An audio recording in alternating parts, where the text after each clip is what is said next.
Today, I'm going to talk to you about one of the most anticipated motorcycles of 2022, the Yamaha R7. Let's get on with it.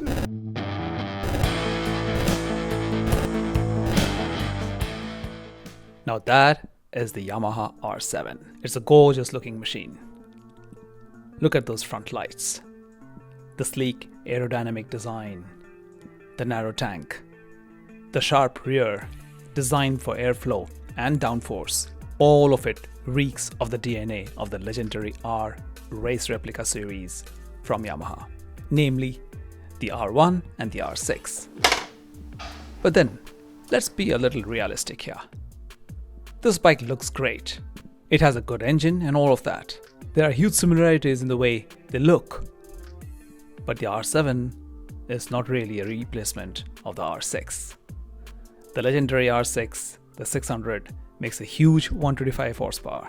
The R7 is pretty modest at nearly half that power. Why was the R7 designed? It was clearly for Yamaha that the R6 had to be phased out by 2021 because of emission norms.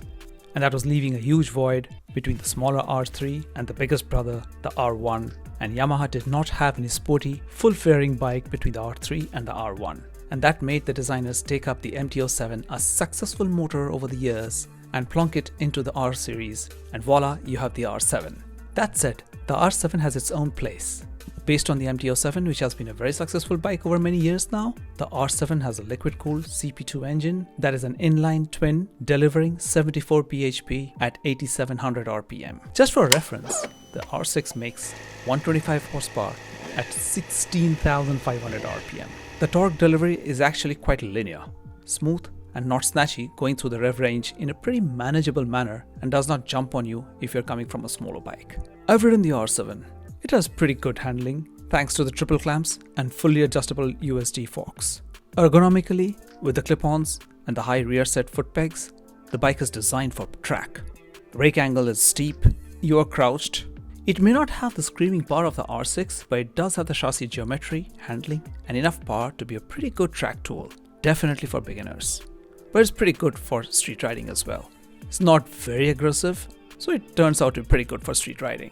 The braking is pretty good too, with the Brembo master cylinder giving you a uniform feedback. The front rotor is a 298mm disc.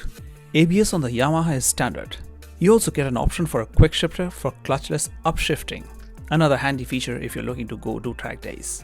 Important to note, however, that it is not a two-way quick shifter. It's just for upshifting, and it's an option. Also to note that slipper clutch is standard to avoid corner fishtailing. Now, which category does the R7 fall in? I would say that it is in the same category as the Ninja 650 or the Honda CBR 650R. Looking at those choices, my personal preference would clearly be the R7 as it is sportier than the Ninja 650 and arguably better looking than the Honda. So who is this bike for? It is definitely not for the person who's coming from an R6. It's more for the enthusiast rider who's looking to begin track days, or someone who's looking to upgrade from a smaller bike like a Yamaha R3 or a Ninja 400. The R7 is a legit upgrade from riders of those bikes. It will not overwhelm the rider with the crazy power of an R6. At the same time, it comes with all bells and whistles and features that are not there on the smaller bikes. I'd like to know your thoughts. What do you think of the R7? Do you think it's worth the price? And would you buy it? And my viewers in India, it seems that the R7 is supposed to launch sometime in August 2022. Would you buy one? Do leave your comments in the comment section down below of what you think of the R7, and I'll be definitely answering all your comments. And if you got value from this, click on the subscribe button, click on like, and I'll really appreciate that. See you in the next one.